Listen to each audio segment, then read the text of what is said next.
తాకట్లో ఉన్న బంగారాన్ని విడిపించి ఆ రోజున మార్కెట్ ధర కట్టి మిగిలిన డబ్బును మీకు అందిస్తుంది కొమ్మూరి గోల్డ్.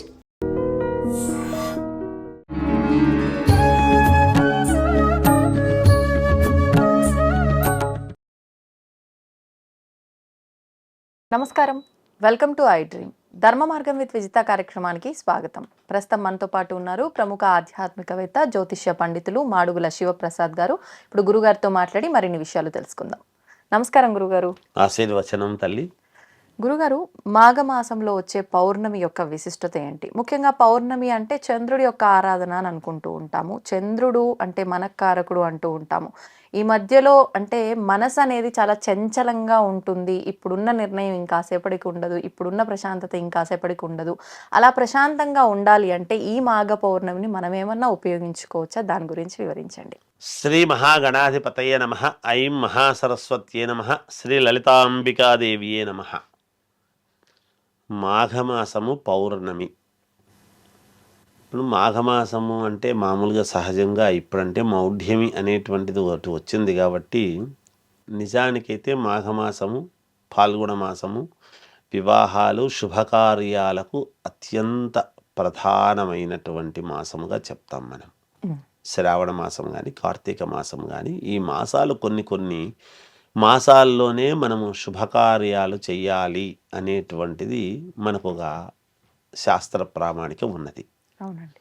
అలాంటిది ఈ మాఘమాసము మాఘశుద్ధ పౌర్ణమి. పౌర్ణమి ఎప్పుడొచ్చింది, ఏ వారము వస్తే ఎటువంటి విశేషము అనేటువంటిది ఉన్నది. ఈ పౌర్ణమికి ఉన్న విశేషం ఏమిటి అనేది ఒక్కసారి మనం చూసుకోవాలి. ఈ పౌర్ణమి ఆదివారం నాడు వచ్చింది. మరి ఆదివారము సూర్యుడికి ఆధిపత్యం కదా, పౌర్ణమికి ఏమిటి సంబంధము అని అనుకోవచ్చును. ఇక్కడ పౌర్ణమికి ప్రాధాన్యత ఏమిటి అంటే చంద్రుడికి ప్రాధాన్యత. చంద్రుడు ఎక్కడ పుట్టినాడు, ఎందులో వచ్చాడు? లక్ష్మీదేవి చంద్రుడు ఇద్దరు కూడా సోదర సోదరీమణులు. వీళ్ళిద్దరూ పాల సముద్రంలో నుంచి వచ్చినటువంటి వాళ్ళు. శ్రీమన్నారాయణుడు ఎవరు? లక్ష్మీదేవికి భర్త. అప్పుడు చంద్రుడు ఏమవుతాడు అనేది నేను చెప్పక్కర్లేదు ఇంకా. అటువంటిది ఆదివారానికి సూర్యభగవానుడు ఎవరు? ప్రత్యక్ష నారాయణ స్వామిని కదా చెప్పుకుంటున్నాం. మరి అటువంటి ఆదివారము రోజు మనకు ఒక సామెత కూడా ఉంది, బావుమర్దులు బావ అంటే ఏమిటి, ఏమి సంగతి అనేటువంటి. అదే శ్రీ మహావిష్ణువే దక్ష ప్రజాపతికిను పరమేశ్వరుడికి ఒక ఇద్దరి మధ్య ఒక ఇది వచ్చినప్పుడు ఈ శ్రీ మహావిష్ణువే చంద్రుణ్ణి రెండుగా విభజించి కొద్ది రోజులు బాలచంద్రుడిగా పరమేశ్వరుడి సన్నిధిలో ఉండేట్టుగాను, మిగతాది క్షీణింపబోయి మళ్ళీ పౌర్ణమికి నిండు చంద్రుడిగా ఉండేట్టుగాను రెండు భాగాలు చేసి సమన్వయము చేసినటువంటి వాడు శ్రీమన్నారాయణుడు. అటువంటి నారాయణ స్వామికి ప్రతీక అయినటువంటి ఆదివారము రోజు పరమ పుణ్యప్రదమైనటువంటి రోజుగా భావించాలి ఈ పౌర్ణమి. అందుకనే ఈ పౌర్ణమి నాడు ఎక్కువగా సత్యనారాయణ స్వామి వ్రతం, సత్య అనేటువంటిది ఎందుకు అనుకుంటున్నాము? సత్యనారాయణ అంటే యథార్థము, నిజం. సత్యం అంటే ఏమిటి?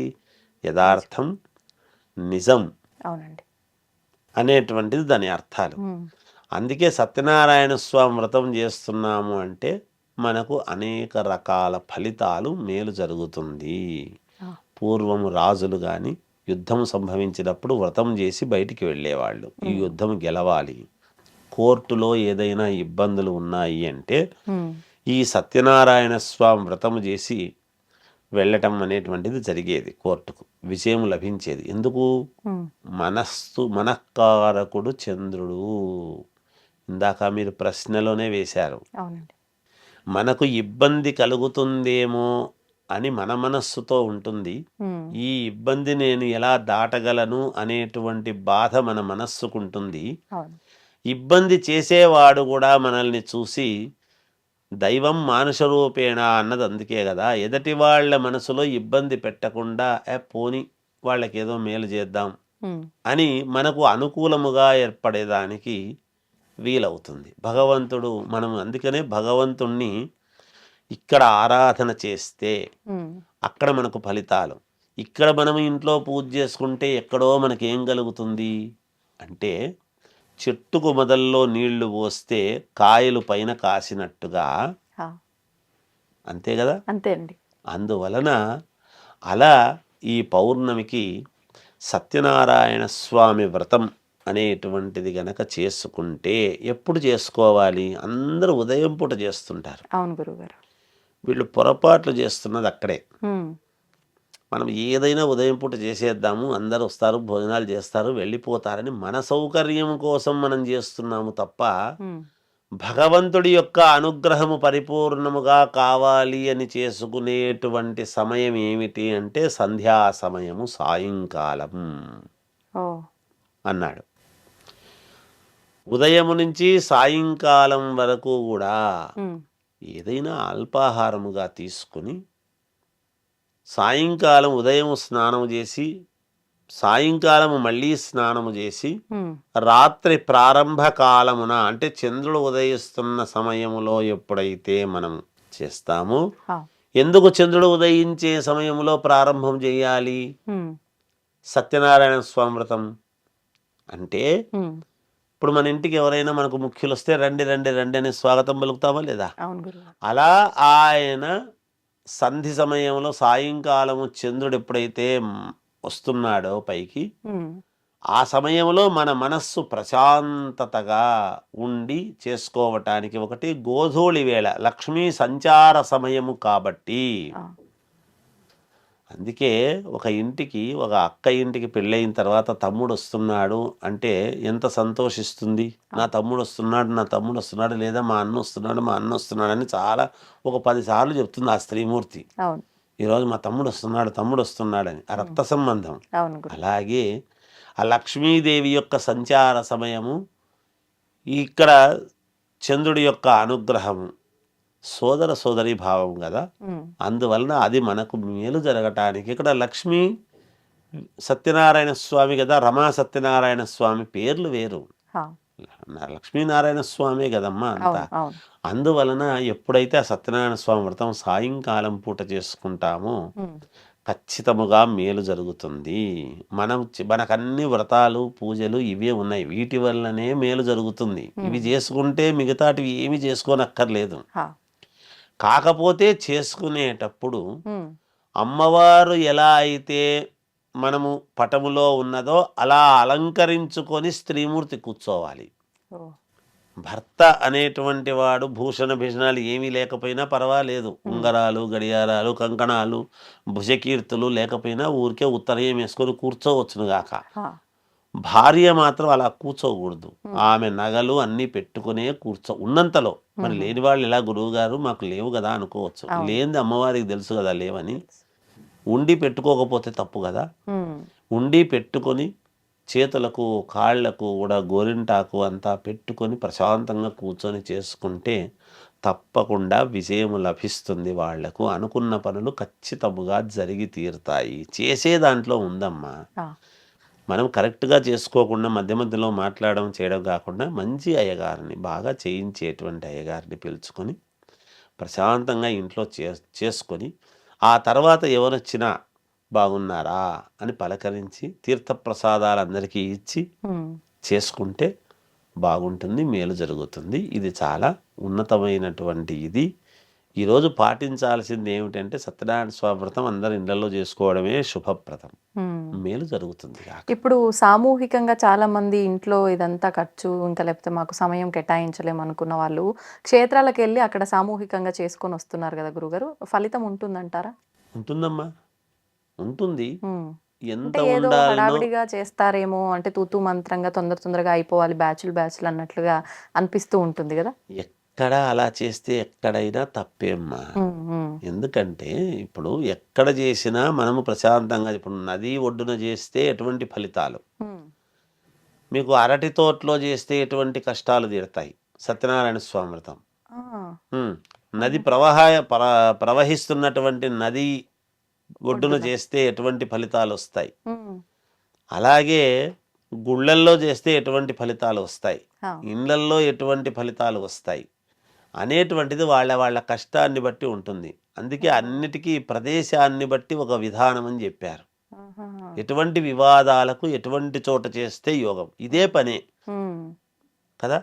ఇప్పుడు దేవతా కళ్యాణము 100 మంది చేసేటువంటిది ఎటువంటి ప్రాంగణంలో చేయాలి, మానవ కళ్యాణం ఎక్కడ చేసుకోవాలి, ఎవరిది ఎక్కడ జరగాలి, ఒక పద్ధతి ఉంది కదా నిర్దిష్టమైనటువంటిది. అందువలన ఏది ఏ స్థానంలో ఏది చేస్తే పుణ్యప్రదం అనేది ఉంది. అవి వాళ్ళ కష్టాన్ని బట్టి వాళ్ళకు ఉండేటువంటి ఇబ్బందులను బట్టి చెప్పబడతాయి. అందుకే పలానా చోటికి పోయి చెయ్యండి, ఫలానా ప్రదేశానికి వెళ్ళి మీరు ఈ పని చేయండి అని చెప్పేది. నేను ఇంట్లోనే కూర్చొని చేస్తా, నేను ఇక్కడే నా రూమ్లోనే కూర్చొని చేస్తా అంటే లాభం లేదు. అందుకని అది ఎక్కడ చేయాలనో అక్కడ చేయాలి. ఇది మామూలుగా జనరల్గా సత్యనారాయణ స్వామి వ్రతం ఇంట్లో చేసుకోవచ్చు. దేవాలయాలకు పోయినప్పుడు సామూహికంగా జరుగుతున్నప్పుడు పాల్గొనవచ్చును, చేయవచ్చును. దానివల్ల ఎంత ఫలితం రావాలనో అంత వస్తుంది, అందరికీ కలిగినట్టుగా. దాంట్లో తప్పేమీ లేదు.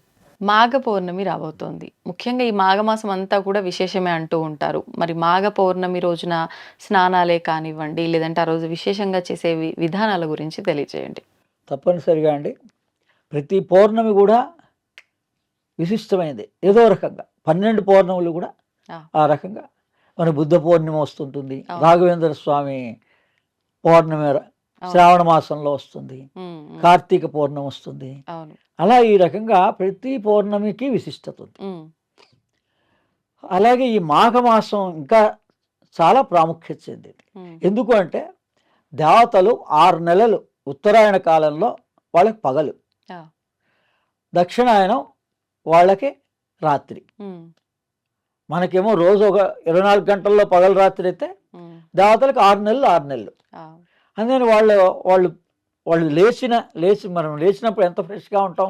బ్రాహ్మీ ముహూర్తంలో నిద్ర లేవగానే ఎటువంటి సమస్యలను రాత్రితో అయిపోతాయి, అంతే పడుకొని లేచేటప్పటికి. ఆ రకంగా దేవతలు మన అనుగ్రహిస్తారు అని అర్థం. ఆయా నెలల నుంచి స్టార్ట్ అవుతుంది. ఉత్తరాయణ మాఘమాసంలోనే మొదలవుతోంది. అందుకని ఈ మాఘమాసం వచ్చేటప్పటికి మొదటి నెల ఉత్తరాయణ పుణ్యకాలంలో, అంటే బ్రాహ్మీ ముహూర్తం అన్నమాట. ఈ నెల అంతా కూడా మనకి బ్రాహ్మీ ముహూర్తం లాంటిది.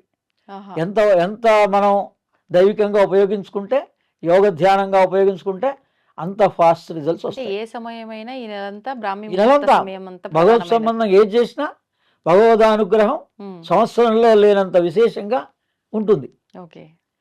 అందుకని స్నానానికి ప్రాధాన్యత. మాఘ స్నానం ఎందుకు స్నానం చేయాలి అంటే, అంతకుముందు అంతా చలికాలం ఉంటుంది కదా, ఆ చలికాలం చలి ఉంటుంది, ఇంకా పూర్తిగా పోదు. అందుకని జలంలోకి వెళ్ళేటప్పటికల్లా మన బయట టెంపరేచర్కి జలానికి తేడా ఉంటుంది, అది వేడిగా ఉంటుంది.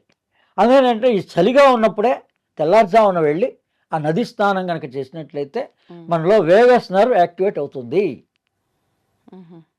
ఈ గాయత్రి సాధన కానీ, కుండలిని సాధన కానీ, ఇవన్నీ ఏ సాధన చేసినా యోగ ప్రకారంగా కూడా ఇవన్నీ దేనికి? వేగస్ నర్వ్ యాక్టివేషన్కి. అందుకని మనకు ఈ మాఘ స్నానంలో ఆ చలిలో ఉన్నప్పుడు బయట అనిపించినా కూడా మనం వేడినీళ్ళుగా కాకుండా కనీసం ఒక రోజు ప్రయత్నం చేసి విశేషమైన రోజులు. అందుకని ఆ పౌర్ణమి, అందుకని విశిష్టత. ఆ మాఘ పౌర్ణమి రోజున మనం గనక ఆ నదీ స్నానమో, సరస్సు, సముద్రము, ఏవైనా న్యాచురల్ వాటిలో గనక చేస్తే వేగస్ నర్వ్ యాక్టివేట్ అవుతుంది. యోగం గురించిన ఇంట్రెస్ట్ క్రియేట్ అవుతుంది మనకి ఆటోమేటిక్గా. మనలో కుండలిని శక్తి జాగృతం అవుతుంది తెలియకుండానే.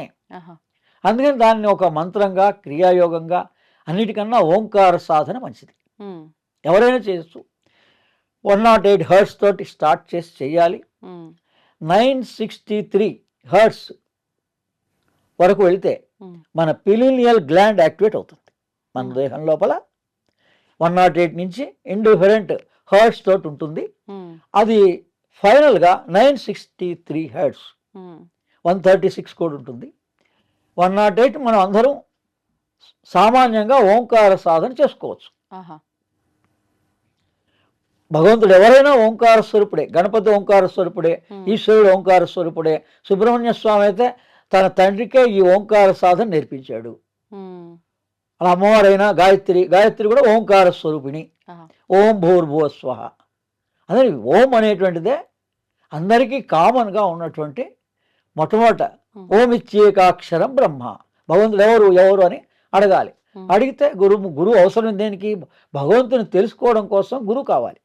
ఎందుకంటే తత్వబోధ చేస్తాడు గురు పరంపరగా. ఆదిశంకరాచార్య జగద్గురుగా ఉంటే మా మౌనస్వామి పీఠం, అందుకని శంకర పీఠం, సిద్ధేశ్వరానంద భారతి పాదపద్మాలకి నమస్కరిస్తూ, అస్మద్ గురుభ్యో నమః ఆనందగణ పాదపద్మాలకు నమస్కరిస్తూ నేను క్రియాయోగాన్ని ఈ మాఘ పౌర్ణమి రోజునే నేను 2001 సంవత్సరంలో క్రియాయోగ దీక్షగా నేను మా గురుగారి దగ్గర తీసుకున్నా. అందుకని ఆ రోజు తీసుకున్నటువంటిది ఈరోజు 25 దాకా 24 సంవత్సరాలు నేను వదలకుండా క్రియాయోగాన్ని ఆచరిస్తున్నా. అందుకని ఆ రోజున మీకు ఏది ప్రాధాన్యత అంటే ఓంకారపరమైన సాధనే క్రియాయోగం. ఖచ్చితంగా గురుముఖతే తీసుకొని చేయాలంటారా? దొరికితే మంచిది, లేదా తల్లిదండ్రి పెద్దలు ఎవరి ద్వారానైనా ఓంకార సాధన చేస్తే అలా తెల్లారుజామున ఎప్పుడు కూడా క్రియాయోగం తెల్లారుజామున మొదలు పెడతారు. అందుకని శుచిగా ఆరంభం చేస్తే ఆ పౌర్ణమి రోజున దీక్షగా తీసుకుంటే చాలా విశిష్టత. అదే నేను ఆ క్రియాయోగాన్ని బాబాజీ మార్గంలో మనం ఎవరిదైనా పరమశ యోగానంద పుస్తకం చదువుకోవచ్చు. మనం ఆ క్రియాయోగం మీద ఇంట్రెస్ట్ ఉంటే లహరి మహాశయ జీవిత చరిత్ర కానీ, పరమశ యోగానంద జీవిత చరిత్ర కానీ, యుక్తేశ్వరగిరి జీవిత చరిత్ర కానీ మనకి మెయిన్ సెంటర్ బెంగళూరు సెంటర్గా ఉంది. అక్కడ అద్భుతమైన పుస్తకాలన్నీ కూడా 18 సిద్ధాస్, 18 మంది సిద్ధులు ఉన్నారు. అది అన్ని లాంగ్వేజ్లోనూ ఆ పుస్తకం విడుదలైంది బెంగళూరు సెంటర్గా. అది గనక చదువుకొని మనం గనక ఈ యోగాన్ని గనక ఆచరించాలనుకుంటే ఎవరైనా మనకి సహకరిస్తారు, ఏ యోగులైనా కూడా. అనేది మొట్టమొదటి ఏంటంటే ఈశ్వరుడు ఓంకార స్వరూపుడు, ఓంకారేశ్వర్ ఉంది పేరుంది కదా. అలా ఆ ఈశ్వరుని ఆరాధన చేయాలంటే ఎవరు చేయాలి?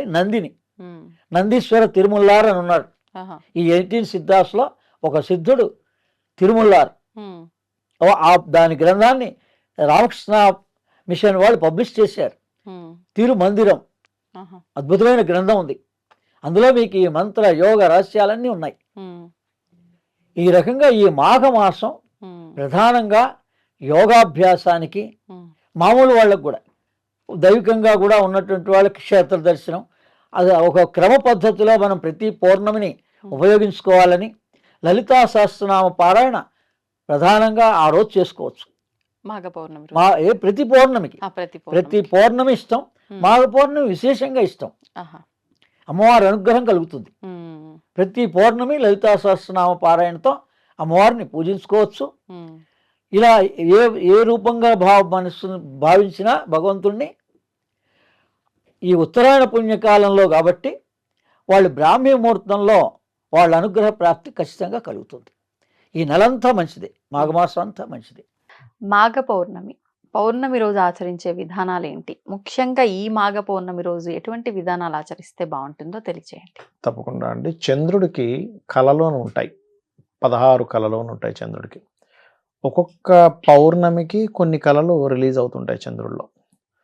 మాఘమాసంలో పౌర్ణమి వచ్చినప్పుడు ఉన్నటువంటి కళలు ఏంటంటే ఆరోగ్యాన్ని ఇచ్చేది, కీర్తిని ఇచ్చేటువంటి కళలు రిలీజ్ అవుతాయి చంద్రుడి నుంచి. ఒక్కొక్కప్పుడు ఒక్కొక్కటి ఉంటుంది. ఒక్కొక్క రాశిలో కూడా ఆరోగ్యం. చంద్రుడు ఎక్కడున్నాడు? సింహరాశిలోకి ఎంటర్ అవుతున్న చంద్రుడు కదా.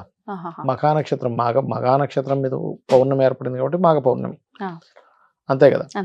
అదే మీకు ఒక్కొక్క రాశుల్లో ఒక్కొక్క నక్షత్రాన్ని బట్టి మనం పౌర్ణమి లెక్కలేస్తూ ఉంటాం. ఆర్ద్ర నక్షత్రము ఇట్లా అంటే ఒక్కొక్కటి.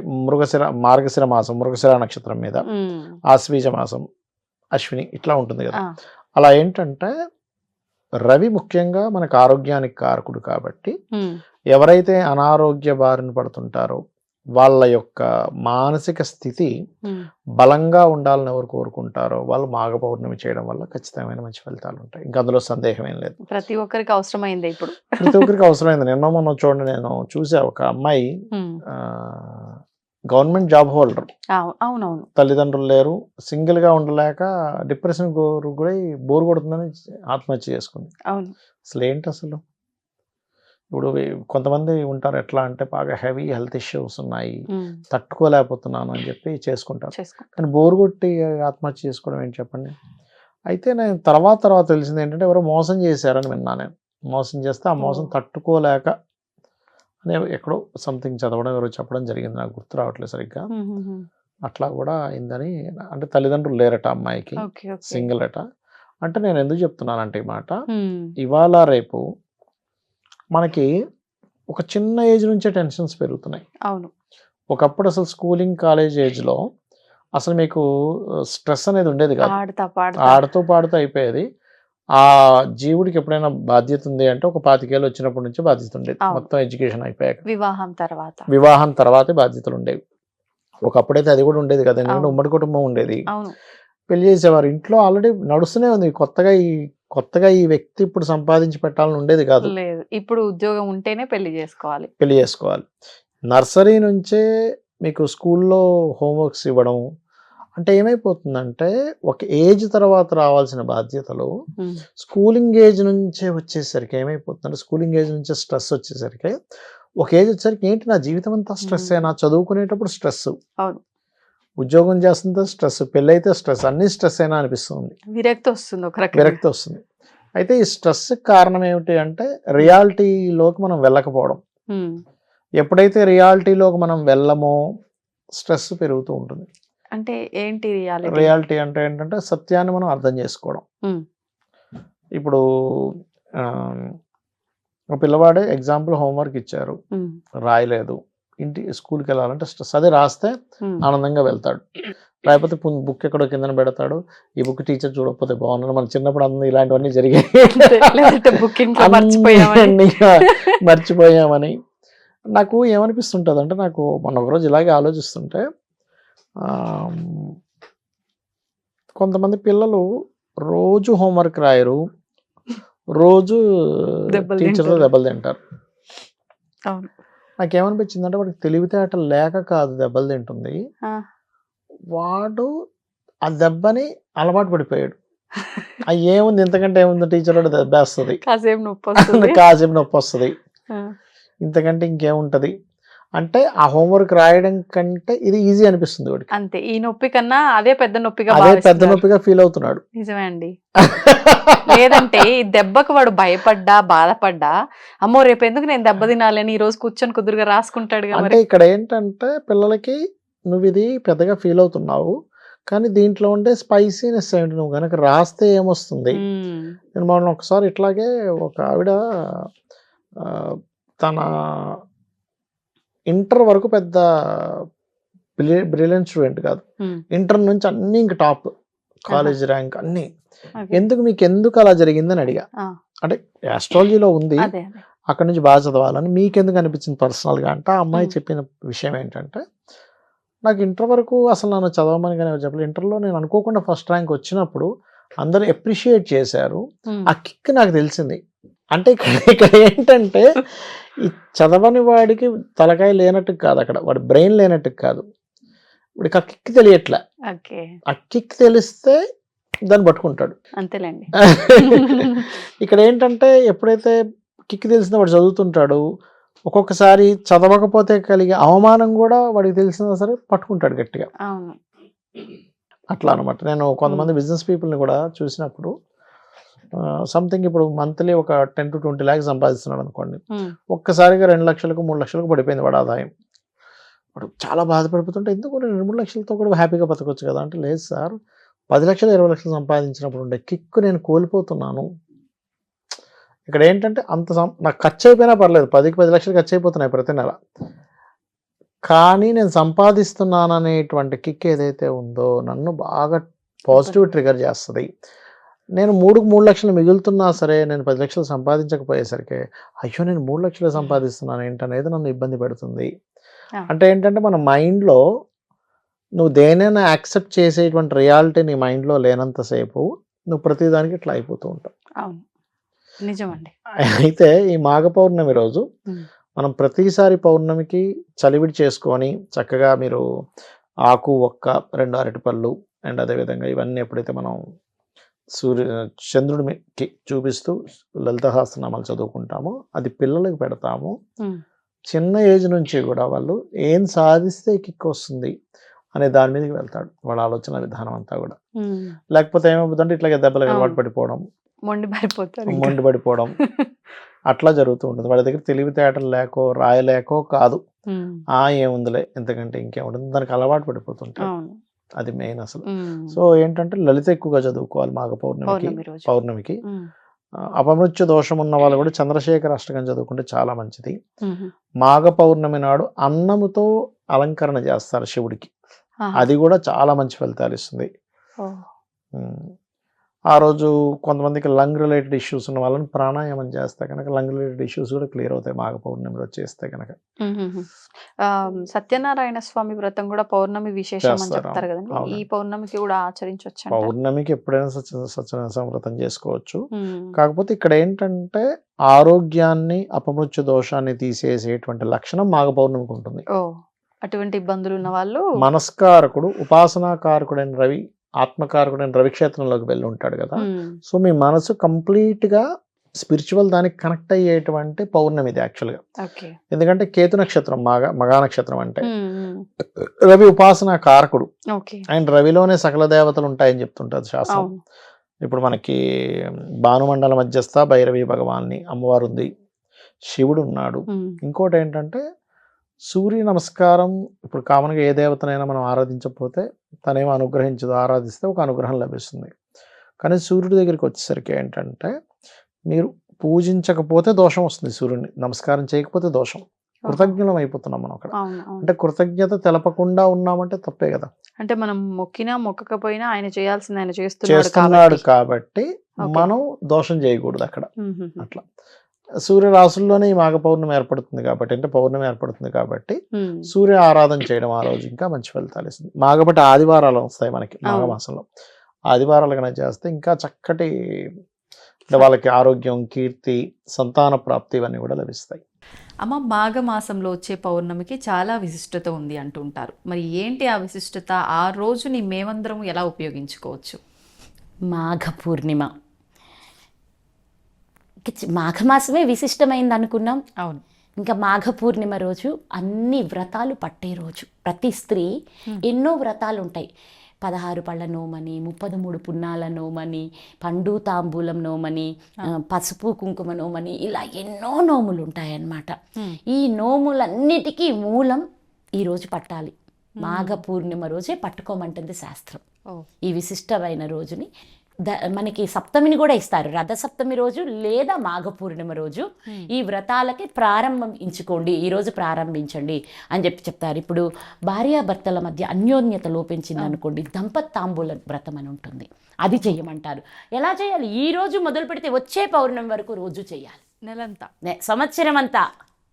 ఈ పౌర్ణమి మొదలు పెడితే మళ్ళా మాఘ పూర్ణిమ వరకు ప్రతిరోజు చేయాలి. ఎలా చేయాలి అంటే, ఈ భార్యాభర్తల మధ్య అన్యోన్యత లోపించింది అనుకోండి, ఒక 2 పూజ గౌరీదేవిని, అమ్మవారిని ఏ రూపంలోనైనా అమ్మని పూజించుకొని అక్కడ అమ్మ దగ్గర ఒక పండు తాంబూలం పెట్టుకుంటాము.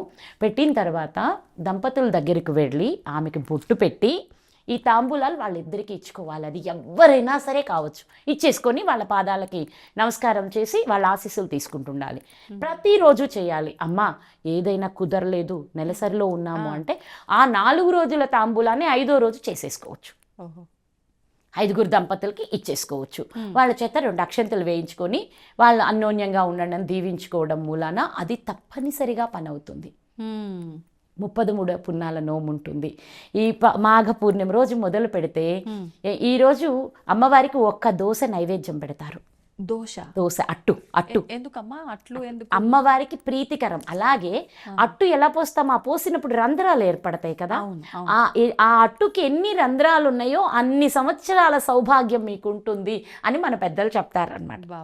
అలా పోసి మొదటి పౌర్ణమికి 1 దోశ, 1 అట్టుతో అమ్మకి నైవేద్యం. అలా 33 పౌర్ణములకి రోజుకొకటి పెంచుకుంటూ 33 అట్టులు నైవేద్యం అమ్మవారికి పెట్టి అది ఆ రోజు పూర్ణాహుతి చేసుకుంటారు. అప్పుడు తన తల్లికో ఒకవేళ బాగా వయసు వచ్చింది, కూతురుంది, కూతురికో ఇంకా అయిన వాళ్ళకో పిలిచి ఆ తాంబూలం దానం ఇచ్చుకుంటే 13 పున్నముల నోము పూర్ణమవుతుంది. ఇలాంటి ఎన్నో వ్రతాలు సౌభాగ్యం కోసం, సంతోషం కోసం మనం పట్టుకుంటాం. దాన్ని మాఘ పౌర్ణమి రోజు పడతాం.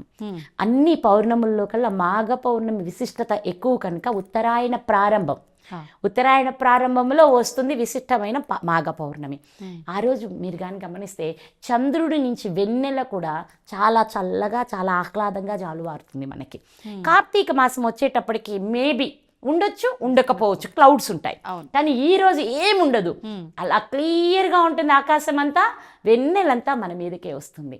అదే వెన్నెలలో పౌర్ణమి రోజు, మాఘ పౌర్ణమి కానీ ఏ పౌర్ణమి అయినా మనం అమ్మవారిని బయట పెట్టుకొని, ఆరు బయట అమ్మవారిని ఈ మల్లెలు లాంటి సుగంధమైన పుష్పాలతో పూజించి అమ్మవారికి వెన్నపూస నివేదన చేసి లలితా సహస్రనామ పారాయణ చేసి ఆ వెన్నపూసని తీసి ఎవరికైనా సంతానం లేని వాళ్లకు పెడితే, మాఘ పౌర్ణమి రోజు పెడితే తప్పనిసరిగా వాళ్ళు నెల తప్పుతారు, సంతానం కలుగుతుంది. ఇవన్నీ ఆచరించి చెప్తున్నాను, ఆషామాషిగా చదివి చెప్పట్లేదు. ఇవన్నీ అనుభవపూరితంగా ఎందరికో ఇలాంటి అవకాశాలు ఈ చేత్తో పెట్టిన వెన్నకే కలిగినాయి కనుక ఆచరించి చెప్తున్నాను. కానీ నియమాలు ఉంటాయి, నిష్టలు ఉంటాయి, ఆహార వ్యవహారాలు చెప్పింది చెప్పినట్టు పాటించాలి. మరి మీకు ఒకటి కావాలంటే మరి మీరు చెప్పింది వింటేనే, ఊరికి మేము అలా ఉంటాం, ఈ దేవుడి గుడికి వెళ్ళి ఏదో కొబ్బరికాయ కొట్టి ఇసిరేసాం వెళ్ళిపోయామంటే ఎలా దొరుకుతుంది? దేవుడి గుడికి వెళ్ళాము అంటే కఠినమైన మన హృదయాన్ని అత్యంత సున్నితం చేసి ఆయనకి సమర్పించుకొని ఆయనకి దాసానుదాసులమని శరణు వేడితేనే మన కోరికలు నెరవేరుతాయి. అందుకని ఊరికనే వెళ్ళాము, చూసాం. ఇంకా కొత్తది ఒకటి ఉంటుంది, ఈ దర్శనాలకు వెళ్తారు ఈ పిచ్చి తల్లులు అందరూ, అమ్మాయిలు అబ్బాయిలు అందరూ, మేము అక్కడికి వెళ్ళొచ్చాము, ఇక్కడికి వెళ్ళొచ్చామని దాన్ని ఇంకా చెప్పుకోవాల్సిన అవసరం ఏం లేదు. హాయిగా వెళ్ళామా, దర్శనం చేసుకున్నామా, ప్రశాంతంగా ఆనందాన్ని మనలో నింపుకున్నామా అంటే చెప్తే ఫలితం ఉండదా అమ్మా? అదే కదా నాన్న, ఎందుకు అనవసరం ఎనర్జీని అందరికీ పనిచేసి వదిలేసి రావడం ఎందుకు? అక్కడ వర్డ్స్ అంటే ఏమనుకుంటున్నారు? శక్తి. ఇప్పుడు నేను మాట్లాడుతున్నాను అంటే ఈ మాటల ద్వారా శక్తి వినే వాళ్ళందరికీ వెళ్తుంది. ఆ ఊరికనే మాట కాదది, మాట అంటే అది గొప్పదైన ఎనర్జీ. ఎక్కడ పరా పశ్యంతి మధ్యమ వైఖరి అంటూ మూలాధారం నుంచి మొదలుకుంటే ఇక్కడ విశుద్ధి దగ్గరికి వచ్చి డెలివరీ అవ్వడానికి 4 దశల్లో ఎనర్జీ డెలివరీ అవ్వాలి, మాట రావాలి అంటే. ఊరిక రాదు వాక్కు.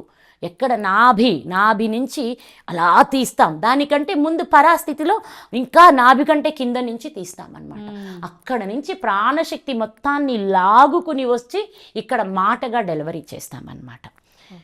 ఇది మనకి ఈ మాటకున్న విశిష్టత. మహాభారత యుద్ధం అంతా అయిపోయింది, ధర్మరాజుకు పట్టాభిషేకం చేసేసి శ్రీకృష్ణుడు, నాకు కూడా ద్వారకలో చాలా కాలమైంది బావా, ద్వారక వెళ్ళి, ద్వారకలో ఎన్నో పనులున్నాయి, అందరు ఎదురు చూస్తున్నారు, నేను వెళ్తున్నానని ద్వారక వెళ్ళిపోయారట. వెళ్ళిన తర్వాత ధర్మరాజు గారికి తీర్థాలు, పుణ్యక్షేత్రాలు, తీర్థయాత్రనికి వెళ్ళి పుణ్యక్షేత్ర దర్శనం చేసుకోవాలి అని కోరిక కలిగిందట.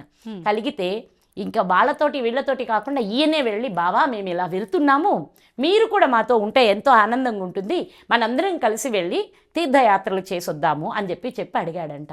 శ్రీకృష్ణ భగవానుడు, బావా నాకు ఇంకా కొంచెం పనులున్నాయి, పనులు అవ్వలేదు, నా తరఫున మీకు ఇదిగోండి ఈ గుమ్మడికాయని ఇస్తాను, ఈ గుమ్మడికాయని నేనే అనుకొని తీసుకువెళ్ళండి, మీరు ఏ నదుల్లో మునిగారో ఆ అన్ని నదులలో ఈ గుమ్మడికాయకి స్నానం చేయించండి, మీరు ఏ దేవాలయాల్లో దర్శనం చేసుకున్నారో ఆయా దేవాలయాల అన్నింటికి గుమ్మడికాయని కూడా దర్శనం చేయించండి, దేవుళ్ళని గుమ్మడికాయకి కూడా చూపించండి, అన్నిటికీ గుమ్మడికాయకి స్నానం అవ్వాలి, దర్శనం అవ్వాలి, తీసుకురండి బావా అని గుమ్మడికాయ ఇచ్చి పంపించాడు. అన్ని తీర్థయాత్రలు చేసుకొని క్షేమంగా అందరూ తిరిగి వచ్చారు. మనకి పూర్వకాలంలో ఇలా వెళ్ళొస్తే ఇంటికి వచ్చిన తర్వాత అన్న సంతర్పణ చేయటం ఒక ఆచారంగా ఉండేది. అందరినీ పిలిచి బంధుమిత్రులని, అంటే అసలు ఆ వెళ్ళి తిరిగి రావడమే ఒక గొప్ప విషయం ఆ రోజుల్లో. అందుకని చెప్పి క్షేమంగా వచ్చినందుకు ఆనందంగా అందరూ కలిసి భోజనాలు చేసుకుంటారనమాట. మళ్ళా బావ కబురిపోయింది, బావా భోజనం కనీసం అన్న సంతర్పణకు అన్నారండి. సరే వస్తానని కృష్ణ భగవానుడు వచ్చాడు. బావా ఇదిగోండి మీరు ఇచ్చిన గుమ్మడికాయ. అవునా, అన్ని క్షేత్రాలు తిరిగిందా, అన్ని తీర్థాలు మునిగిందా, అన్ని దైవ దర్శనాలు అయింది, సంతోషం. ఇక దీనిని పగలకొట్టి వంట చేసి ఈరోజు అన్నదానంలో అందరికీ వడ్డించేసి అని చెప్పాడు ఈయన. ఆనందంగా వంట వాళ్ళకి కోసారు, దీనికి రకరకాల అన్ని ఎక్కువ ఇంగ్రీడియంట్స్ కూడా యాడ్ చేసి అత్యంత రుచిగా వంట చేసేసారు వంట వాళ్ళు. వడ్డించడం ప్రారంభమైంది. అంతా వడ్డించారు. గుమగుమలాడుతోంది ఈ గుమ్మడికాయ కూర. అందరూ ఆత్రంగా ఇట్లా తీసి నోట్లో పెట్టుకోగానే చేదు కూర, పు అని అందరూ గుమ్మడికాయ కూరను ఉమ్మేసేసారట. ఎందుకనమ్మా? విపరీతమైన చేదు వచ్చిందట గుమ్మడికాయ. అంటే అప్పుడు అందరూ ఈయన ధర్మరాజు కృష్ణుడి వైపు చూస్తే, ఏంటి బావా ఇన్ని క్షేత్రాలు తిరిగిందే, ఇన్ని నదుల్లో మునిగిందే, ఇందరు దేవతల దర్శనం చేసుకుందే, అయినా దీనిలో చేదు ఇంకా పోలేదా అని అడిగాడట. చెప్పండి, మీరే చెప్పండి ఏమడిగాడు అంటే, మనం ఇన్ని తిరిగినా మనలో గుణం మారకపోతే ఎన్ని యాత్రలు చేసినా ఏమి లాభం రా, మీరందరూ పొయ్యొచ్చారే కానీ మీలో గుణాలు మారలేదు, మీరు మారడానికే అంటే మీ తత్వం, మీ గుణం, మీ బుద్ధి అన్నీ మారడానికి రా ఈ దర్శనాలు ఇవన్నీ చేసేది అని చెప్పారు. కాబట్టి ఏంటంటే ఇక్కడ మనకి ప్రధానం ఏంటంటే మనలో మార్పు. మనం ఏ సద్గుణాన్ని మనలో పెంపొందించుకొని ఇక్కడికి వచ్చాము అని చెప్పేదన్నమాట. కనుక ఏ పూజ చేసినా, ఏ దైవ దర్శనానికి వెళ్ళినా, ఏ ఉపాసనలు చేస్తున్నా రహస్యంగా చేయమన్నారు మన గురువులు. అంతేగాని మేము ఇది చేస్తున్నామని ఆర్భాటాలు ప్రదర్శించకండి అని చెప్పారు. అలా చేయడం ద్వారా తప్పనిసరిగా సత్ఫలితాలు వస్తాయి. ఇప్పుడు ఇందాకెటు అనుకున్న మాఘ పూర్ణిమ రోజు కానీ లేదా కార్తీక పూర్ణిమ రోజు కానీ నేను చెప్పే ఈ పూజ ఆచరించడం ద్వారా ప్రతి వ్యక్తిలోనూ ఎంతో అద్భుతమైన సత్ఫలితాలు ఏర్పడతాయి. ఈ పూజా విధానం ఒకసారి మనం చెప్దాం. ఈ భక్తులందరూ ఆచరించి అమ్మవారి అనుగ్రహంతో సౌభాగ్యాన్ని, సంపదల్ని పొందాలని మనస్ఫూర్తిగా కోరుకుంటూ ఇది ప్రారంభిద్దాం తల్లి. మాఘ పూర్ణిమ రోజు ఉదయం తలార స్నానం చేసి, ఇంకా ఇప్పుడు సముద్ర స్నానాలు అవి ఇవి కూడా వెళ్తారు, అన్నీ చేసుకుని వచ్చి ఉదయం చేసుకోవాల్సిన పూజలన్నీ చేసి ఉపవాసం చేయాలి. పగటిపూట ఉపవసించి సాయంత్రం చంద్రోదయానికి ముందుగా వీళ్ళు బియ్యపిండితో ప్రమిదలు, బియ్యపిండి, పాలు, బెల్లం కలిపితే మెత్తగా గురుగులు అవుతాయి, అంటే ప్రమిదలు అవుతాయి. ప్రమిదలు చేసుకుని ఈ ఒక్కదానికి ఎక్కడైనా విశిష్టంగా అడిగి స్వచ్ఛమైన ఆవు నెయ్యి తెచ్చుకొని ఆ ఆవు నెయ్యిలో ఈ ఒత్తులు ఇలా ముంచి, అది కూడా ఇదొక్కటి మాత్రం మనమే చేసుకోవాలి ఈ పత్తితోటి, అవి బయట కొనకూడదు అనమాట. ఈ మనం పత్తితో చిన్న చిన్న పువ్వొత్తులు చేసుకుని నేతిలో ముంచి ఈ గురుగుల్లో పెట్టుకొని కొంచెం 27 మళ్ళీ ఇంకొక ప్లేట్లో 33, ఒక ప్లేట్లో 27, ఇవి నక్షత్రాలకు, అది 33 పున్నములకు పెట్టుకొని ఈ 27, 33 జ్యోతులు పెట్టి ఇలాగే ఈ 27కి 33కి తాంబూలాలు కూడా సిద్ధం చేసుకోవాలి. అంటే పండు, ఒక్క, ఆకు అన్నీ కలిపి తాంబూలాలు సిద్ధం చేసుకోవాలి. ఈ చేసుకుని రాత్రి సాయంత్రమై చంద్రుడు వస్తున్నాడు, నక్షత్రాలు మొదలవగానే మనము ఈ తులసి దగ్గర ఉసిరిక, తులసి కలిసిన లేదా మారేడు, తులసి, ఉసిరిక 3 కుండీలలో పెట్టుకొని ఆ కోట దగ్గర వెళ్ళి అన్నీ శుభ్రం చేసుకుని రంగవల్లులు, ముగ్గులు దిద్దుకుని అమ్మవారికి మనం పసుపు ముద్దతో గౌరీదేవిని చేసుకొని ఆకులో పెట్టుకొని ముందు గణపతి ప్రార్థన లేదా గణపతి పూజ కూడా పూర్ణంగా చేసుకోవచ్చు, తప్పేం లేదు. పూర్తిగా షోడశోపచార పూజ చేయొచ్చు. అలా కాకపోతే గణపతిని ప్రార్థన చేసుకుంటాం. చేసుకుని గణపతిని, గురువుని, అందరినీ నమస్కరించుకున్నాక ఇక్కడొచ్చి అమ్మవారిని గౌరీ అష్టోత్తరంతో పూజించుకొని, గౌరీదేవిని పసుపు ముద్దగా పెట్టుకోవాలి. గౌరీ అష్టోత్తరం మనకి రాకపోతే మనం పండితుడిని అంటే పూజారిని పెట్టి కూడా చేయించుకోవచ్చు. ఈ పూజ చేయించుకొని ఆ పూజ అంతా అయిన తర్వాత ఈ జ్యోతులన్నీ వెలిగించాలి అమ్మ ముందల. ఈ జ్యోతులను నక్షత్ర హారతిగాను, పూర్ణహారతిగాను అమ్మవారికి చూపించాలి. చూపించి జ్యోతులు వెలుగుతూ ఉండగానే ముత్తైదుల్ని పిలుచుకుని, అంటే కనీసం ఇలా చేయగలిగితే వెల్ అండ్ గుడ్. అంటే 27, 33 పిలవగలిగారా, తప్పేం లేదు, 60 మంది అవుతున్నారు. అలా చేయలేము, అంతమంది దొరకలేదు అంటే కనీసం 33 పిలుచుకొని ఈ 27 ప్లస్ ఆ 33 ఉన్నాయి కదా, అన్నీ వరుసగా జ్యోతులు ఈ తాంబూలంలో పెట్టి వెలుగుతున్న జ్యోతిని ముత్తైదుకి బొట్టు పెట్టి, గంధం ఇచ్చి, పసుపిచ్చి ఈ జ్యోతిని ఇలా ఇవ్వడం ద్వారా, వాళ్ళు ఇచ్చే ఆశీర్వచనం తీసుకోవడం ద్వారా వాళ్ళకి వివాహంలో ఏదైనా దోషాలున్నా, సంతాన స్థానంలో దోషాలున్నా, అలాగే దాంపత్య జీవితంలో ఇబ్బందులున్నా, ఇప్పటికే పెళ్ళయి ఏదైనా జరిగి ఇడిపోయి ఇంకొకటి రెండోది రాబోయేదైనా నా జీవితానికి మంచిది కావాలని ఆ బిడ్డలు కోరుకుంటున్నా, ఈ విధానంలో పూజ చేస్తే తప్పనిసరిగా అద్భుతమైన ఫలితం లభిస్తుంది. చాలా గొప్ప విశేషమైన పూజ ఇది. దీన్ని చేసిన వాళ్ళందరూ చాలా బాగున్నారు. ఇప్పుడు 33 మంది కూడా దొరకని పరిస్థితుల్లో అమ్మ మరి అన్నీ ఒక్కరికే ఇయ్యొద్దా? అన్నీ ఒకరికే అంటే నాన్న ఆ జ్యోతిని ఆ ముత్తైదు తినాలి. అందుకే నేను ఇన్ని జాగ్రత్తలు చెప్పా. బయట పిచ్చి ఒత్తులు కొనొద్దు, అలాగే ఏ నెయ్యి అంటే ఆ నెయ్యి పొయ్యొద్దు, నువ్వుల నూనె పెట్టొద్దని అనడానికి కారణం ఏంటంటే ఆ జ్యోతిని వాళ్ళు ఆ ప్రమిదతో కలిపి తినేస్తారు. అవునా? అందుకని దాన్ని జాగ్రత్తగా వాడాలి. ఓకే. ఒకవేళ నిజంగానే మీరు అన్నట్లు దొరకకపోతే, ఇది ఊరిక నేను ఇచ్చే చిన్న ఇదే కానీ ఇది నిజమని నేను చెప్పను. పిలుచుకోవడం ఇంక ఇంట్లో పిలవలే ఒక దేవాలయంలో పెట్టుకోవచ్చు. వెళ్ళి ఆ దేవాలయంలో ఎటు చాలామంది వస్తారు, వచ్చిన వాళ్ళకి ఇచ్చేసుకోవచ్చు. వెలుగుతున్న జ్యోతిని ఇవ్వాలి వాళ్ళకి. వాళ్ళు కొండెక్కిన తర్వాత జ్యోతితో ఒత్తితో సహా మొత్తం తినాలి ఆ ప్రసాదం తీసుకున్న వాళ్ళు. అది వాళ్ళకి కూడా చాలా మంచిది. వాళ్ళకి ఎటువంటి ఫలితం అమ్మా? వాళ్ళకి సౌభాగ్యం లభిస్తుంది, సంతానం కలుగుతారు. ఈ జ్యోతి వెలుగిన ఆ ఒత్తితో కూడిన ప్రమిదని తిన్న వాళ్ళకి సంతానం కలుగుతుంది, తప్పనిసరిగా జరుగుతుంది. దానిలో జరిగే అందుకే చెప్పాను ఆవు నెయ్యే కావాలి అని ప్రత్యేకించాను. ఎందుకంటే వీటన్నింటి ద్వారా వచ్చే ఆ కెమికల్ రియాక్షన్ ద్వారా జరిగే ఈ శక్తి ఆ లోపలికి వెళ్ళినప్పుడు తప్పనిసరిగా వాళ్ళకి సంతానం కలుగుతుంది. వాళ్ళ జీవితాల్లో కూడా ఇలాంటి ఇప్పుడు చెప్పిన ఇబ్బందులు ఉంటే అవి వాళ్ళకే తొలగిపోతాయి. ఓకే. అప్పుడు కూర్చొని వీళ్ళందరూ అమ్మవారికి గౌరీదేవికి పూజలు చేసుకుని వాయినాలు పుచ్చుకోవడం కూడా ఎంతో పుణ్యప్రదం. ఒక మాట చెప్పాలి, పూర్వాశ్రమంలో ఆ గీతమ్మ ఎన్ని సంవత్సరాలు చేసుకుందో ఆ వ్రతం. అవునా? ప్రతి కార్తీక పౌర్ణమికి ప్రతి మాఘ పౌర్ణమికి చేసుకునేది. ఎంతమందిని పిలిచేవారమ్మా? తప్పకుండా 100 మందిని పిలుచుకోవడం, 60 మందిని పిలుచుకోవడం, దాంట్లో రాజీనే లేదు. ఒక శ్రీశైలం వెళ్తాం కార్తీక మాసంలో, అక్కడ కోటి దీపోత్సవం చేసుకుంటాము. కోటి దీపాలు అవ్వగానే ఈ పూజ కాగానే అక్కడ ఉన్న ముత్తైదులందరికీ చేసుకునేవాళ్ళం. అద్భుతంగా చేసుకునే ఆచరించారు అయితే. అందుకే అనుభవాలే ఇస్తున్నాను ఇక్కడ. కాబట్టి ఏంటంటే ఇప్పుడు ఏది చెప్పినా ఇంతకు ముందు చెయ్యంది చెప్పట్లేదు, చెప్పిందే అక్కడ చేస్తున్నాను. అదన్నమాట. సంతోషం. శ్రీమాత్రే నమః. మాఘ పూర్ణిమ రోజు లేదా ఈ కార్తీక పౌర్ణమి రోజు కూడా ఇదే ఆచరించవచ్చు. ఈ 2 పౌర్ణమిల రోజు ఈ వ్రతం ఎవరైతే చేసుకుంటారో వారి జీవితంలో నిండు వెన్నెల కురుస్తుంది.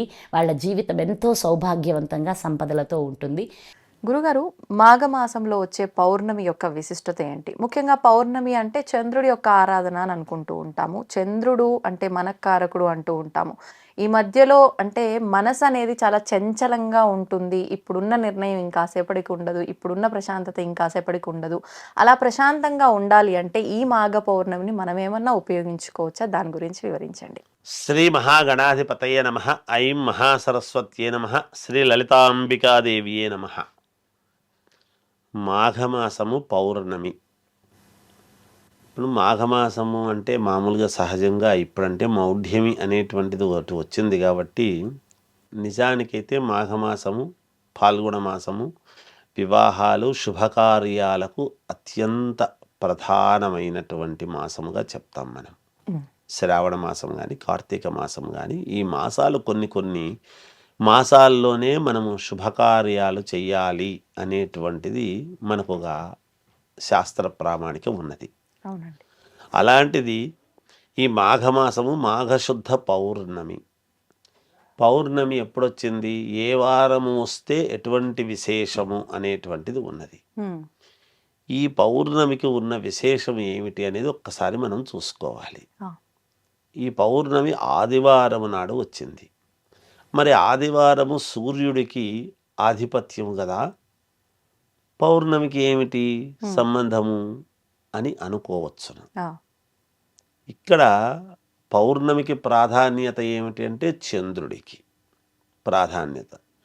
చంద్రుడు ఎక్కడ పుట్టినాడు, ఎందులో వచ్చాడు? లక్ష్మీదేవి చంద్రుడు ఇద్దరు కూడా సోదరీమణులు. వీళ్ళిద్దరూ పాల సముద్రంలో నుంచి వచ్చినటువంటి వాళ్ళు. శ్రీమన్నారాయణుడు ఎవరు? లక్ష్మీదేవికి భర్త. అప్పుడు చంద్రుడు ఏమవుతాడు అనేది నేను చెప్పక్కర్లేదు ఇంకా. అటువంటిది ఆదివారానికి సూర్యభగవానుడు ఎవరు? ప్రత్యక్ష నారాయణ స్వామిని కదా చెప్పుకుంటున్నాను. మరి అటువంటి ఆదివారము రోజు మనకు ఒక సామెత కూడా ఉంది, ఉమ్, బావుమరుదులు, బావ అంటే ఏమిటి, ఏమి సంగతి అనేటు. అదే శ్రీ మహావిష్ణువే ఉమ్, దక్ష ప్రజాపతికిను పరమేశ్వరుడికి ఒక ఇద్దరి మధ్య ఒక ఇది వచ్చినప్పుడు ఈ శ్రీ మహావిష్ణువే చంద్రుణ్ణి రెండుగా విభజించి కొద్ది రోజులు బాలచంద్రుడిగా పరమేశ్వరుడి సన్నిధిలో ఉండేట్టుగాను, ఉమ్, మిగతాది క్షీణింపబోయి మళ్ళీ పౌర్ణమికి నిండు చంద్రుడిగా ఉండేట్టుగాను రెండు భాగాలు చేసి సమన్వయము చేసినటువంటి వాడు శ్రీమన్నారాయణుడు. ఆ, అటువంటి నారాయణ స్వామికి ప్రతీక అయినటువంటి ఆదివారము రోజు ఉమ్, పరమ పుణ్యప్రదమైనటువంటి రోజుగా భావించాలి ఈ పౌర్ణమి. ఆ. అందుకనే ఈ పౌర్ణమి నాడు ఎక్కువగా సత్యనారాయణ స్వామి వ్రతం, సత్య అనేటువంటిది ఎందుకు అనుకుంటున్నాము? సత్యనారాయణ అంటే యథార్థము, నిజం. సత్యం అంటే ఏమిటి? యథార్థం, నిజం అవునండి. అనేటువంటిది దాని అర్థాలు. ఉమ్, అందుకే సత్యనారాయణ స్వామి వ్రతం చేస్తున్నాము అంటే మనకు అనేక రకాల ఫలితాలు, మేలు జరుగుతుంది. ఆ. పూర్వము రాజులు కానీ యుద్ధం సంభవించినప్పుడు వ్రతం చేసి బయటికి వెళ్ళేవాళ్ళు. ఈ యుద్ధం గెలవాలి, కోర్టులో ఏదైనా ఇబ్బందులు ఉన్నాయి అంటే ఉమ్, ఈ సత్యనారాయణ స్వామి వ్రతం చేసి వెళ్ళటం అనేటువంటిది జరిగేది, కోర్టుకు విజయం లభించేది. ఎందుకు? ఉమ్, మనఃకారకుడు చంద్రుడు. ఇందాక మీరు ప్రశ్నలోనే వేశారు, అవునండి. మనకు ఇబ్బంది కలుగుతుందేమో అని మన మనస్సుతో ఉంటుంది. ఉమ్, ఈ ఇబ్బంది నేను ఎలా దాటగలను అనేటువంటి బాధ మన మనస్సుకుంటుంది. అవును. ఇబ్బంది చేసేవాడు కూడా మనల్ని చూసి దైవం మానుష రూపేణ అన్నది అందుకే కదా. ఎదటి వాళ్ళ మనసులో ఇబ్బంది పెట్టకుండా పోని వాళ్ళకి ఏదో మేలు చేద్దాం ఉమ్, అని మనకు అనుకూలముగా ఏర్పడేదానికి వీలవుతుంది భగవంతుడు. మనం అందుకనే భగవంతుణ్ణి ఇక్కడ ఆరాధన చేస్తే ఉమ్, అక్కడ మనకు ఫలితాలు.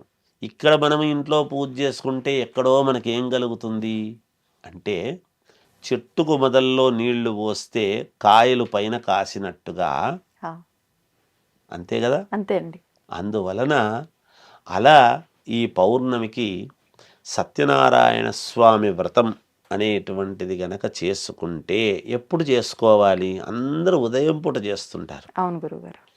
వీళ్ళు పొరపాట్లు చేస్తున్నది అక్కడే. ఉమ్, మనం ఏదైనా ఉదయం పూట చేసేద్దాము, అందరూ వస్తారు, భోజనాలు చేస్తారు, వెళ్ళిపోతారని మన సౌకర్యం కోసం మనం చేస్తున్నాము తప్ప ఉమ్, భగవంతుడి యొక్క అనుగ్రహము పరిపూర్ణముగా కావాలి అని చేసుకునేటువంటి సమయం ఏమిటి అంటే సంధ్యా సమయము, సాయంకాలం ఓ, అన్నాడు. ఉదయం నుంచి సాయంకాలం వరకు కూడా ఉమ్, ఏదైనా అల్పాహారముగా తీసుకుని సాయంకాలం ఉదయం స్నానం చేసి సాయంకాలం మళ్ళీ స్నానము చేసి ఉమ్, రాత్రి ప్రారంభ కాలమున అంటే చంద్రుడు ఉదయిస్తున్న సమయములో ఎప్పుడైతే మనం చేస్తామో, ఆ, ఎందుకు చంద్రుడు ఉదయించే సమయంలో ప్రారంభం చేయాలి ఉమ్, సత్యనారాయణ స్వామి వ్రతం అంటే? ఉమ్, ఇప్పుడు మన ఇంటికి ఎవరైనా మనకు ముఖ్యులు వస్తే రండి రండి రండి అని స్వాగతం పలుకుతామా లేదా? అవును గురుగారు. అలా ఆయన సంధి సమయంలో సాయంకాలము చంద్రుడు ఎప్పుడైతే వస్తున్నాడో పైకి, ఉమ్, ఆ సమయంలో మన మనస్సు ప్రశాంతతగా ఉండి చేసుకోవటానికి ఒకటి గోధూళి వేళ లక్ష్మీ సంచార సమయము కాబట్టి. ఆ, అందుకే ఒక ఇంటికి, ఒక అక్క ఇంటికి పెళ్ళయిన తర్వాత తమ్ముడు వస్తున్నాడు అంటే ఎంత సంతోషిస్తుంది. నా తమ్ముడు వస్తున్నాడు, నా తమ్ముడు వస్తున్నాడు, లేదా మా అన్న వస్తున్నాడు, మా అన్న వస్తున్నాడు అని చాలా ఒక 10 సార్లు చెప్తుంది ఆ స్త్రీమూర్తి. అవును. ఈరోజు మా తమ్ముడు వస్తున్నాడు, తమ్ముడు వస్తున్నాడని. ఆ రక్త సంబంధం. అవును గురు. అలాగే ఆ లక్ష్మీదేవి యొక్క సంచార సమయము, ఇక్కడ చంద్రుడి యొక్క అనుగ్రహము, సోదర సోదరి భావం కదా. ఉమ్, అందువలన అది మనకు మేలు జరగటానికి ఇక్కడ లక్ష్మీ సత్యనారాయణ స్వామి కదా, రమా సత్యనారాయణ స్వామి పేర్లు వేరు, ఆ, లక్ష్మీనారాయణ స్వామే కదమ్మా అంతా. అవును. అవును. అందువలన ఎప్పుడైతే ఆ సత్యనారాయణ స్వామి వ్రతం సాయంకాలం పూట చేసుకుంటామో ఉమ్, ఖచ్చితముగా మేలు జరుగుతుంది. మనకన్ని వ్రతాలు పూజలు ఇవే ఉన్నాయి, వీటి వల్లనే మేలు జరుగుతుంది. ఇవి చేసుకుంటే మిగతాటివి ఏమి చేసుకోనక్కర్లేదు. కాకపోతే చేసుకునేటప్పుడు అమ్మవారు ఎలా అయితే మనము పటములో ఉన్నదో అలా అలంకరించుకొని స్త్రీమూర్తి కూర్చోవాలి. భర్త అనేటువంటి వాడు భూషణ భీషణాలు ఏమీ లేకపోయినా పర్వాలేదు, ఉంగరాలు గడియారాలు కంకణాలు భుజకీర్తులు లేకపోయినా ఊరికే ఉత్తరయం వేసుకొని కూర్చోవచ్చును గాక. భార్య మాత్రం అలా కూర్చోకూడదు. ఆమె నగలు అన్నీ పెట్టుకునే ఉన్నంతలో. మరి లేని వాళ్ళు ఇలా గురువు గారు మాకు లేవు కదా అనుకోవచ్చు. లేనిది అమ్మవారికి తెలుసు కదా లేవని. ఉండి పెట్టుకోకపోతే తప్పు కదా. ఉండి పెట్టుకొని చేతులకు కాళ్లకు కూడా గోరింటాకు అంతా పెట్టుకొని ప్రశాంతంగా కూర్చొని చేసుకుంటే తప్పకుండా విజయం లభిస్తుంది. వాళ్లకు అనుకున్న పనులు ఖచ్చితంగా జరిగి తీరుతాయి. చేసే దాంట్లో ఉందమ్మా. మనం కరెక్ట్గా చేసుకోకుండా మధ్య మధ్యలో మాట్లాడడం చేయడం కాకుండా మంచి అయ్యగారిని, బాగా చేయించేటువంటి అయ్యగారిని పిలుచుకొని ప్రశాంతంగా ఇంట్లో చేసుకొని ఆ తర్వాత ఎవరొచ్చినా బాగున్నారా అని పలకరించి తీర్థప్రసాదాలు అందరికీ ఇచ్చి చేసుకుంటే బాగుంటుంది, మేలు జరుగుతుంది. ఇది చాలా ఉన్నతమైనటువంటి ఇది. ఈరోజు పాటించాల్సింది ఏమిటంటే సత్యనారాయణ స్వామి వ్రతం అందరి ఇళ్లలో చేసుకోవడమే శుభప్రదం, మేలు జరుగుతుంది. ఇప్పుడు సామూహికంగా చాలా మంది ఇంట్లో ఇదంతా ఖర్చు ఇంకా లేకపోతే మాకు సమయం కేటాయించలేము అనుకున్న వాళ్ళు క్షేత్రాలకు వెళ్ళి అక్కడ సామూహికంగా చేసుకొని వస్తున్నారు కదా గురుగారు, ఫలితం ఉంటుందంటారా? ఉంటుందమ్మా, ఉంటుంది. ఎంత ఏదో ఉండాలో హడావిడిగా చేస్తారేమో, అంటే తూతూ మంత్రంగా తొందరగా అయిపోవాలి బ్యాచులు అన్నట్లుగా అనిపిస్తూ ఉంటుంది కదా. ఎక్కడ అలా చేస్తే ఎక్కడైనా తప్పేమ్మా. ఎందుకంటే ఇప్పుడు ఎక్కడ చేసినా మనము ప్రశాంతంగా, ఇప్పుడు నది ఒడ్డున చేస్తే ఎటువంటి ఫలితాలు, మీకు అరటి తోటలో చేస్తే ఎటువంటి కష్టాలు తీరుతాయి. సత్యనారాయణ స్వామి వ్రతం నది ప్రవహిస్తున్నటువంటి నది ఒడ్డున చేస్తే ఎటువంటి ఫలితాలు వస్తాయి, అలాగే గుళ్ళల్లో చేస్తే ఎటువంటి ఫలితాలు వస్తాయి, ఇళ్లల్లో ఎటువంటి ఫలితాలు వస్తాయి అనేటువంటిది వాళ్ళ కష్టాన్ని బట్టి ఉంటుంది. అందుకే అన్నిటికీ ప్రదేశాన్ని బట్టి ఒక విధానం అని చెప్పారు. ఎటువంటి వివాదాలకు ఎటువంటి చోట చేస్తే యోగం, ఇదే పనే కదా. ఇప్పుడు దేవతా కళ్యాణము 100 మంది చేసేటువంటిది ఎటువంటి ప్రాంగణంలో చేయాలి, మానవ కళ్యాణం ఎక్కడ చేసుకోవాలి, ఎవరిది ఎక్కడ జరగాలి, ఒక పద్ధతి ఉంది కదా నిర్దిష్టమైనటువంటిది. అందువలన ఏది ఏ స్థానంలో ఏది చేస్తే పుణ్యప్రదం అనేది ఉంది. అవి వాళ్ళ కష్టాన్ని బట్టి వాళ్ళకు ఉండేటువంటి ఇబ్బందులను బట్టి చెప్పబడతాయి. అందుకే పలానా చోటికి పోయి చెయ్యండి, ఫలానా ప్రదేశానికి వెళ్ళి మీరు ఈ పని చేయండి అని చెప్పేది. నేను ఇంట్లోనే కూర్చొని చేస్తా, నేను ఇక్కడే నా రూమ్లోనే కూర్చొని చేస్తా అంటే లాభం లేదు. అందుకని అది ఎక్కడ చేయాలనో అక్కడ చేయాలి. ఇది మామూలుగా జనరల్గా సత్యనారాయణ స్వామి వ్రతం ఇంట్లో చేసుకోవచ్చు. దేవాలయాలకు పోయినప్పుడు సామూహికంగా జరుగుతున్నప్పుడు పాల్గొనవచ్చును, చేయవచ్చును. దానివల్ల ఎంత ఫలితం రావాలనో అంత వస్తుంది, అందరికీ కలిగినట్టుగా. దాంట్లో తప్పేమీ లేదు. ధన్యవాదాలు గురుగారు. జయోస్తు.